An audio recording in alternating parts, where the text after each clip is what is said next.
So originally, before the Italians got there, Yeah. Egypt was called Aegypta. Mm-hmm.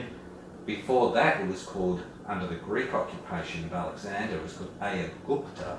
Mm-hmm. And before that, it was called Gupta, which is where the word Coptic comes from. Ah, yeah. And Gupta means cowherders. Well. It means Brahmins. Yeah. And I just did a presentation 2 days ago in Upway at Magpie House, where I explained how the Nile River ends where the ram and the bull are worshipped in Thebes. And Thebes has 2 of the most popular temples in the history of this planet. In fact, Karnak is the biggest temple in the world. Always has been, always will be. There's never been anything built like it. 60 acres of just temple, and there's only 10% of it still standing, and it still holds 134 columns, the biggest hypostyle hall of any of the temples along the Nile. And I did this presentation showing that everything ends with Rama and the cow, the sacred bull. And still they hold these animals sacred because they are the brains. You see, the bull, because we live in the ego bull brain most of the time, and it's connected to the left, and it's where we do all our linear stuff, calculations. You owe me some money, I owe you 20 cents, all of that stuff. But then Ram is connected with the right brain, where we do all our arty stuff, and we do our abstract stuff and our spiritual, and we connect to source, and we have our intuition. Right? We need the both of them because of if there's cold and hot anywhere, we need the 2 hemispheres of the brain, because that's duality. Once we get into unity, we won't be doing this stuff. But in the meantime, we have to know the ram and the bull. Ra. Resh is the Ra, the letter R, and A is Aleph, the cow. And Well, here's some information that I've been pondering it, that maybe you, because of your studies, you may throw some light on it. When we look into this particular time frame, we're looking at the constellation of Taurus and Leo. There's usually some reference to Leo in what's the right word? On the equinox. No, what is the right word? But anyway, it's rising in a certain position. And what I duly noted really recently is that the demigod, he's not really a demigod. He's not God. Lord Shiva rides on the back of Nandi, the bull, and his consort, Kali, Durga, rides on a lion. So those 2 things are the family emblems of their ride, for want of a better word. They are living entities. yeah. But they're, so this establishing exactly which bull of heaven is which.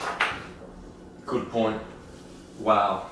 Yeah, I'm so glad you mentioned this, because the lion, the bull, and the ram are always the most important animals in our theology, because the lion is in the heart chakra, the thymus. Pituitary is the bull, and the pineal is the ram. And we've got to connect the 3. We've got to get harmony, Father, Son, and the Holy Spirit. That's what it is. It's the lion, the bull, and the ram. And you'll find that Krishna or Osiris or whoever, Jupiter's always riding on the bull, right? Europa, all of that stuff, it's always the bull and the ram. And that's what I showed in my presentation. I showed, there's the Mediterranean, and then you've got the delta, and the pyramids are right here. Mm-hmm. And Heliopolis. Just bring yourself around. Yep. Thank you. Very good. Actually, what I'll say to you is make it. That's there. Right. Perfect. Beautiful. Because otherwise you've just moved out of the camera. Go for it. Yeah, good. And then so the Nile goes down like this, and goes a little bit like that, and then it comes like that, and then there's this curve. Yeah. And all the action happens at here. See, on this side, on the eastern side of the Nile is all your cult temples, and on the western side is all your mortuary temples, you see? So, like the pyramids are on this side because they sort of have to do with the mortuary temples, you see. Well, here is Thebes. Thebes was around this area here. Over here is Dendera. Yes. Dendera. Ra. And over here is Karnak. Yes.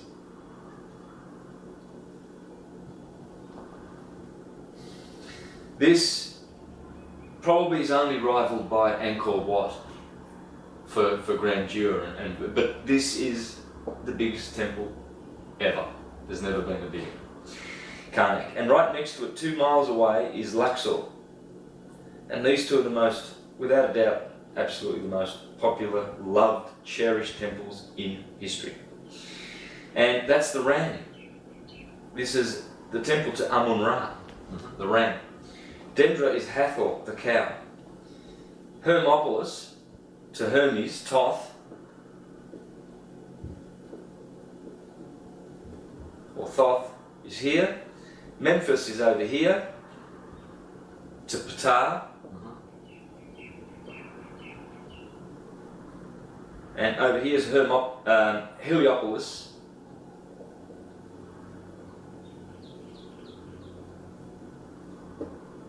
Or the city of On, where Joseph lived. And Potipharah. Potipharah. That's the truth. Is that truly the name of that city? On? Yeah. Because I know what that's doing to your head. no, there are certain languages that sound on instead of and it's completely legitimate. Yeah. It is legitimate. Yeah. I can go into that. I will in a minute. But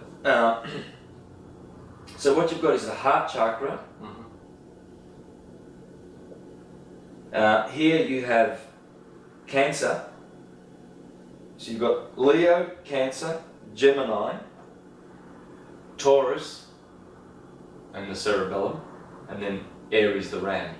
So you've got the Ram, the Bull, the Twins, or Thoth, because Mercury rules the Twins. You see? Mars rules here, Venus rules here, Mercury rules here, Jupiter exalts here. Jupiter is Jupiter. And he is Memphis. Now these 4 centers, 1, 2, 3, 4, excluding this one, are the centers that in the Leiden papyrus it says, can I get this? Yeah, I've got a minute to... Sure. As I say, these projects are more about an intimate conversation rather than fantastic filmmaking. Yeah. So I don't doctor them up. Yeah. I capture them in the moment. Yeah. Capture the energetics. So usually people don't interrupt the person who's speaking, but because we're like-minded researchers,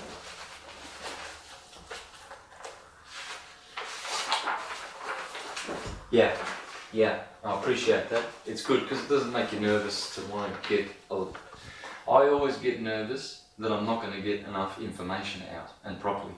That's the only thing that makes me nervous. Because we've got so much of it here and notes over time that I should be doing interviews on different subjects every day, forever, and just put them out because it's really, really good stuff that I've uncovered. Man, it's just brilliant. Look at this, the Leiden papyrus. Leiden. All the gods are 3, Amun, Ra and Ptah, who have no equals. He whose nature, that's basically Brahma, Vishnu and Shiva. the Trinity. Yeah. He whose nature, literally, whose name is mysterious, being Amun. Ra is the head of what have I just been saying with my graph. Everything Ra, even in India, you go to India, if they've got Rama in their name, that's high caste. They put it in, they give their children that name to elevate them, you see.